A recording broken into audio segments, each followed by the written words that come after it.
আচ্ছা বলুন তো, আপনার ভেতরে যে ছোট্ট প্রাণটা একটু একটু করে বড় হচ্ছে, তার জন্য আপনার কি সেরাটা দিতে ইচ্ছে করে না? আপনি কি নিশ্চিত যে আপনি যা খাচ্ছেন তা আপনার আর আপনার অনাগত সন্তানের জন্য যথেষ্ট পুষ্টিকর? যদি এই প্রশ্নগুলো আপনার মনেও এসে থাকে, তাহলে আজকের ভিডিওটি শুধু আপনারই জন্য। কারণ আজ আমরা এমন 5টি সাধারণ খাবারের কথা বলবো যা আপনার গর্ভাবস্থায় হয়ে উঠতে পারে সুপারফুড আর আপনার সন্তানের ভবিষ্যৎ স্বাস্থ্য গড়ে দেবে ভেতর থেকে। নমস্কার, আমাদের চ্যানেলে আপনাদের সবাইকে স্বাগত। গর্ভাবস্থা প্রত্যেক নারীর জীবনে একটা অসাধারণ সময়। এই সময় নিজের শরীরের ভেতরে একটা নতুন জীবনকে তিলে তিলে গড়ে তোলার অনুভূতি সত্যিই অন্যরকম। আর এই গড়ে তোলার জন্য সবচেয়ে জরুরি হলো সঠিক পুষ্টি। আপনারা হয়তো অনেকেই ভাবেন গর্ভাবস্থায় মানে কি অনেক বেশি খেতে হবে? আসলে তা নয়।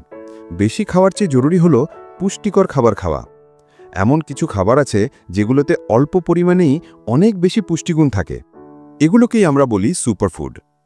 আজ আমরা এমনই 5টি সুপারফুড নিয়ে কথা বলবো যা আপনার হাতের কাছেই পাওয়া যায় এবং যা আপনার গর্ভের সন্তানের সঠিক বিকাশে দারুণ সাহায্য করবে।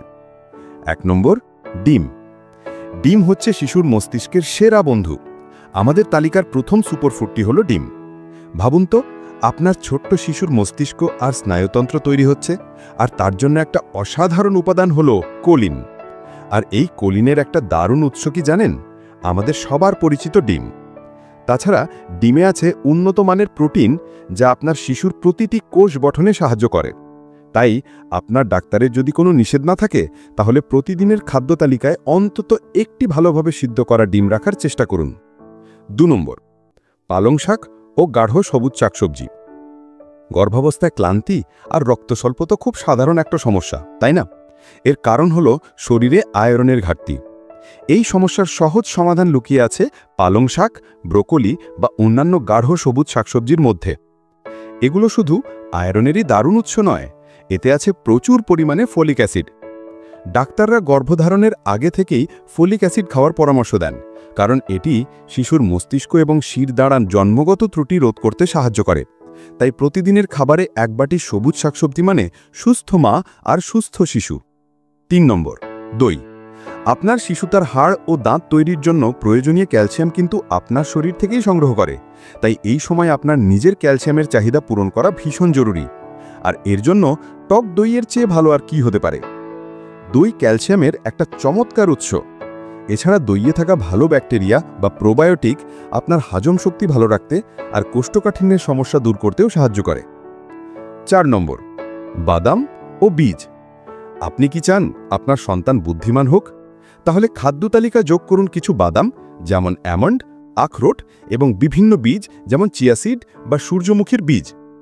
আখরোটে আছে ওমেগা 3 ফ্যাটি অ্যাসিড যা শিশুর মস্তিষ্কের বিকাশের জন্য অত্যন্ত গুরুত্বপূর্ণ। অ্যামন্ড এবং অন্যান্য বাদাম আপনাকে স্বাস্থ্যকর ফ্যাট, প্রোটিন আর ফাইবার যোগাবে। বিকেলের নাস্তায় ভাজা পোড়া খাবারের বদলে একমুখো বাদাম হতে পারে আপনার জন্য সেরা বিকল্প। 5 নম্বর, রঙিন ফল। আমাদের তালিকার শেষ সুপারফুডটি হলো রঙিন ফলমূল, যেমন ধরুন কমলালেবু, পেয়ারা, আপেল ইত্যাদি। এই ফলগুলোতে আছে প্রচুর পরিমাণে ভিটামিন সি। ভিটামিন সি আপনার শরীরের আয়রন শোষণে সাহায্য করে এবং রোগ প্রতিরোধ ক্ষমতা বাড়িয়ে তোলে, যা গর্ভাবস্থায় খুব জরুরি। এছাড়া ফলে থাকা ফাইবার আপনাকে কোষ্ঠকাঠিন্যর মতো অস্বস্তিকর সমস্যা থেকে দূরে রাখবে। তাই প্রতিদিন অন্তত 1টি বা 2টি মৌসুমি ফল অবশ্যই খান। তাহলে দেখলেন তো, খুব সাধারণ কিছু খাবারই আপনার আর আপনার অনাগত সন্তানের জন্য কতটা উপকারী হতে পারে। ডিম, সবুজ শাক, দই, বাদাম আর রঙিন ফল, এই 5টি সুপারফুড আপনার গর্ভাবস্থার খাদ্য তালিকায় যোগ করে আপনি আপনার সন্তানের সুস্থ এবং সুন্দর ভবিষ্যতের দিকে এক ধাপ এগিয়ে যেতে পারেন। মনে রাখবেন, প্রত্যেক গর্ভাবস্থা ভিন্ন। তাই আপনার খাদ্য তালিকায় যে কোনো বড় পরিবর্তন আনার আগে অবশ্যই আপনার ডাক্তার বা পুষ্টিবিদের সাথে পরামর্শ করে নেবেন। যদি আজকের ভিডিওটি আপনার ভালো লেগে থাকে, তাহলে অবশ্যই লাইক করুন, আপনার বন্ধুদের সাথে শেয়ার করুন যারা মা হতে চলেছেন, এবং আমাদের চ্যানেলটি সাবস্ক্রাইব করতে ভুলবেন না। আপনার কোনো প্রশ্ন থাকলে কমেন্ট বক্সে আমাদের জানান। সবাই ভালো থাকবেন, সুস্থ থাকবেন। নমস্কার।